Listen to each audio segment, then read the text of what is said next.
सभी मित्रों को सादर प्रणाम। प्रणाम गुरु जी। आज सभी ने पूछा है गुरुजी 18 तारीख से हमारा पितृपक्ष शुरू हो रहा है। आप पितृ ऋण पितृदोष पर कुछ बताएं। वैसे मैं अपनी पिछली वीडियो पर ये समझा चुका हूँ, लेकिन जो नए विद्यार्थी हैं जो नहीं देख पाए, मेरा निवेदन है उसे भी देख लें। जब हम किसी व्यक्ति को देखते हैं वो अपनी परेशानियों में जूझ रहा होता है, अपने परिवार के संकटों को लेकर बहुत परेशान हो रहा होता है, समस्याएं उसका पीछा नहीं छोड़ती हैं और वो ये समझता है कि मैंने अपनी जिंदगी में कभी कोई बुरा काम नहीं किया, कभी किसी को सताया नहीं, कभी किसी का बुरा नहीं चाहा, मुझे याद नहीं है कि मैंने कभी कोई पाप किया हो। उस सब के बाद मेरे साथ ऐसा क्यों हो रहा है? मैंने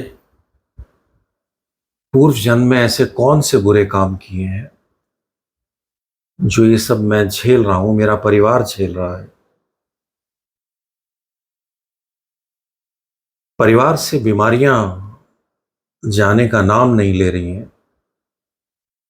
रोजगार की स्थिति ये है कि कर्जा पीछा नहीं छोड़ते हैं। परिवार के अंदर जितने भी सदस्य हैं वो सब अलग थलग रहते हैं, सब एक दूसरे के साथ मन मुटाव रखते हैं।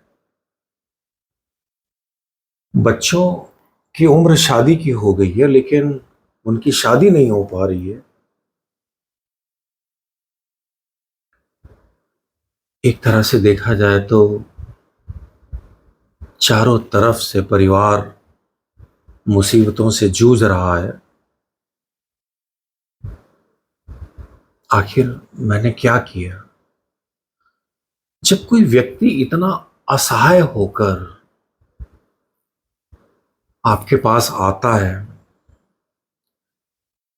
और वास्तव में लगता है कि यार इसको क्या समाधान दें, आज मैं उसी पर आप लोगों से बात करने जा रहा हूं।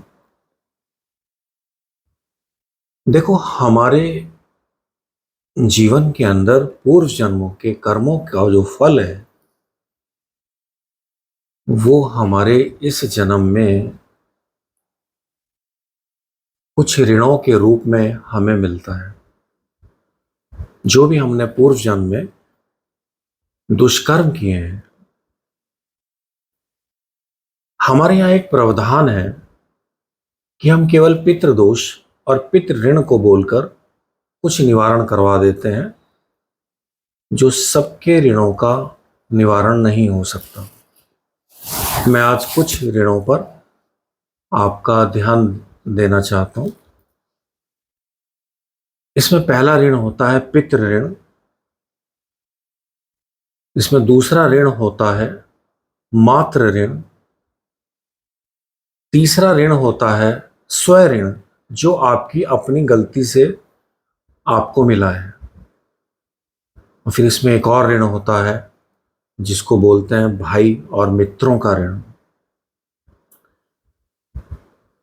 इसमें छठा ऋण होता है स्त्री ऋण। इससे अगला ऋण होता है बहन बेटी का ऋण, अजन्मा ऋण, जालिमाना ऋण। ये सभी ऋण हमारे पूर्व जन्म के कर्मों के आधार पर हमें मिलते हैं और हमें इनको चुकाना होता है कर्जे के रूप में। ऐसा समझें जैसे आप अपने समाज में किसी से कोई कर्जा ले लेते हैं और उसे ना चुका पाए तो समाज में जो आपकी स्थिति होती है वो बड़ी दयनीय हो जाती है। आपको कोई मदद करने को तैयार नहीं होता, आपको कोई और कर्जा देने को तैयार नहीं होता। मान लीजिए आपने बैंक से कोई कर्जा लिया है और बैंक का आप पैसा ना दे पाए, तो बैंक आपको करप्टेड लिस्ट में डाल देता है। कोई बैंक आपकी मदद करने को तैयार नहीं होता। ठीक इसी तरह से हमारे कुछ पूर्व जन्मों के ऐसे कर्म होते हैं जिन के दुष्परिणामों के कारण हम कुछ ऐसे ऋणों को लेकर आ जाते हैं जो हमारे जीवन में हमें चुकाने होते हैं। ज्योतिष कहता है हम पहले ये समझ लें वो ऋण आपके कौन से हैं। ज्योतिष हमें समझाने की कोशिश करता है कि सभी ऋण पितृ ऋण नहीं हो सकते, सभी ऋण पितृ ऋण नहीं होते। आपका निवारण उसी ऋण के आधार पर होना चाहिए जो ऋण आपकी जन्म कुंडली में बन रहा है। आज मैं आपसे केवल पितृ ऋण पर बात करूंगा और सभी वीडियो दूंगा एक एक ऋण को समझाते हुए और उसके निवारण को भी बताते हुए। पितृ ऋण का अर्थ होता है आपके पूर्वजों से की गई गलतियों के जो दुष्परिणाम हैं उनके द्वारा जो भी दोष बनता है वह पितृदोष बनता है। ऐसा समझें, आपको जन्म के बाद अपने पिता अपने पूर्वजों की संपत्ति पर ही अधिकार नहीं होता है, उनके वर्चस्व पर भी अधिकार होता है, उनके यश मान प्रतिष्ठा पर भी अधिकार होता है। आप कहीं निकलते हैं तो कोई कहेगा अरे ये कौन है, ये उसका बेटा है, ये उसका पोता है। वो जैसा भी है, अच्छा या बुरा, ये आपको आपका अधिकार के रूप में मिलता है। आपके पिता आपके पूर्वजों की गलतियों के परिणाम भी आपको अधिकार के रूप में मिलते हैं, जिन्हें हम बोलते हैं दोष, जिन्हें हम बोलते हैं ऋण। लेकिन ऐसा नहीं है कि ये आपको ऐसे ही मिल गए।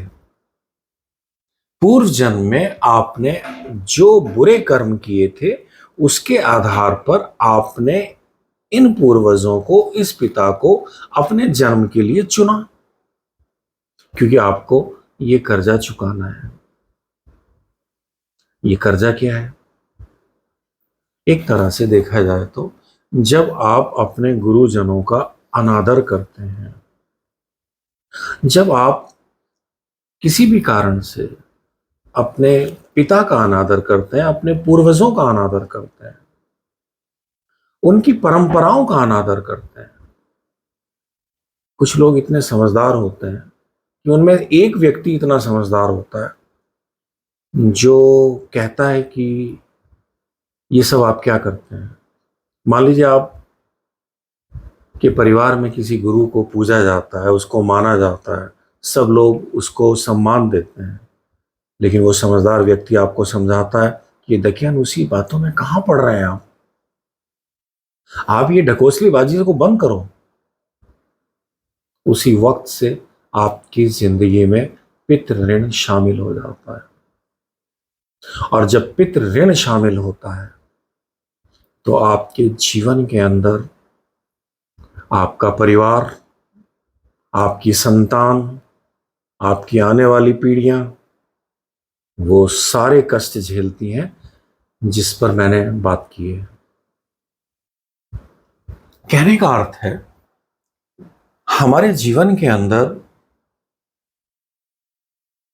जब भी आप किसी विद्वान का अनादर करते हैं, जब भी आप किसी ऐसे वृक्ष को उखाड़ फेंकते हैं जो आपको जीवन देता है, जैसे पीपल, जब भी आप धर्म गुरुओं का अनादर करते हैं, जब भी आप धार्मिक स्थलों पर उपद्रव करते हैं, कुछ लोग जाएंगे धार्मिक स्थलों पर पिकनिक मनाने और वहां जो भी कुछ करते हैं वो पितृ ऋण ले आते हैं, उनकी आने वाली पीढ़ियां खराब हो जाती हैं। एक तरह से देखा जाए तो ये बातें समझने जैसी हैं। और फिर इसके जब हम निवारण की बात करते हैं तो कोई हमसे कहता है गया चले जाओ, कोई हमसे कहता है किसी और जगह चले जाओ, हरिद्वार चले जाओ, नारायणी शिला पर जाकर चले जाओ। वो सब अपनी जगह ठीक है, लेकिन जब तक आपके संस्कारों में, जब तक आपके आचरण में कुछ बातें शामिल नहीं होंगी, आप कुछ भी कर लें कुछ नहीं हो सकता। तो इसके लिए क्या करें? अधिक से अधिक पीपल के वृक्ष लगाएं और उनका पालन करें। पीपल का वृक्ष ऑक्सीजन देता है और ऑक्सीजन गुरु, गुरु से बनने वाले कारकत्व ज्योतिष के अंदर दूसरा भाव, पांचवा भाव, नौवां भाव, 11वां भाव और 12वां भाव, जब भी ये पीड़ित हो जाएंगे किसी भी कारण से, तो आपका पितृ ऋण बन जाता है, जो गुरु से जन्मा होता है, गुरु के अनादर करने से जन्मा होता है, पिता के अनादर करने से जन्मा होता है, पूर्वजों के अनादर करने से जन्मा होता है। सबसे पहले आप सुबह को उठें और शुद्ध प्राणवायु को लें, वो साक्षात गुरु है। इसके बाद अपने धार्मिक स्थल पर, जो भी आपके धार्मिक स्थल हैं, वहां पर लगातार 43 दिन तक सेवा करें। सेवा करने का मतलब ये नहीं है कि आप वहां कुछ दान दक्षिणा दिया है काफी हो गया, वो अपनी जगह है, वो आपका सम्मान है। कोई आपकी दान दक्षिणा का भूखा नहीं है, आप उसको सम्मान देकर आते हैं। जो वहां पुरोहित हैं, जो वहां गुरुजन हैं, जरा उनके चरण स्पर्श कर लें। आपको कोई विद्वान मिलता है, उसका अनादर ना करें, उसका चरण स्पर्श कर लें, उसको प्रणाम कर लें, आपको उसका आशीर्वाद देखिए। जब भी आप अपने पूर्वजों को, अपने पिता को, अपने गुरुजनों का चरण स्पर्श करते हैं, उनको प्रणाम करते हैं, तो आपके बहुत सारे दोष समाप्त हो जाते हैं, जिसमें आपका पितृ ऋण भी समाप्त हो जाता है। आप कहीं पर भी, जहां आपको लगता है आपके देव हैं, आपके पितृदेव हैं, साल में एक बार अपने स्तर पर सब लोग मिलकर एक छोटा सा भंडारा जरूर किया करें। सबको भोजन करें, करवाएं, प्रसाद वितरण करें। जो भी धार्मिक स्थल आपको मिलते हैं, आश्रम मिलते हैं, वहां अपनी सेवा जरूर दें। आपकी सेवा देना मात्र से ही आपका पितृ ऋण कम होने लगता है। सोम, मंगल, शनि और अमावस्या को जब रात्रि हो जाती है, आपके घर की जो दक्षिण दिशा है, वहां एक सरसों के तेल का दीपक अवश्य जलाते हैं। जिनकी जन्म कुंडली में पितृ ऋण बन जाता है, मैं कुछ सिम्टम्स बताने जा रहा हूं, आप समझ लें। ये कितनी भी कोशिश कर लें, इनके परिवार सब खराब हो जाते हैं। ये कितने भी अच्छे परिवार से क्यों ना हो, कितने भी धनाढ्य परिवार से क्यों ना हो, हाथ में कटोरे आ जाते हैं। दूसरी बात, परिवार अलग थलग हो जाते हैं, कोई एक दूसरे को सुनने को तैयार नहीं होता है। एक समझाना भी चाहे तो सब समझना नहीं चाहते हैं। आपको मैं इसका एक और छोटा सा निवारण बता रहा हूं। परिवार के सभी लोग मिलकर एक चांदी का टुकड़ा ले लें, चकोर, और अमावस्या के दिन उसे जल में प्रवाह कर दें, सभी मिलकर। अगर सभी ना कर पाए तो सभी चांदी का टुकड़ा एक जगह इकट्ठा कर दें और कोई एक व्यक्ति उनको जल प्रवाह कर दे। सभी कर दें तो बहुत अच्छी बात है। ऐसा करने से आपके पितृ ऋण समाप्त हो जाते हैं। पितृ ऋण पर मैं बहुत कुछ बोल सकता हूँ, आज मुझे लगता है कि इतना काफी है। कोई प्रश्न? धन्यवाद गुरुजी। सादर प्रणाम। धन्यवाद।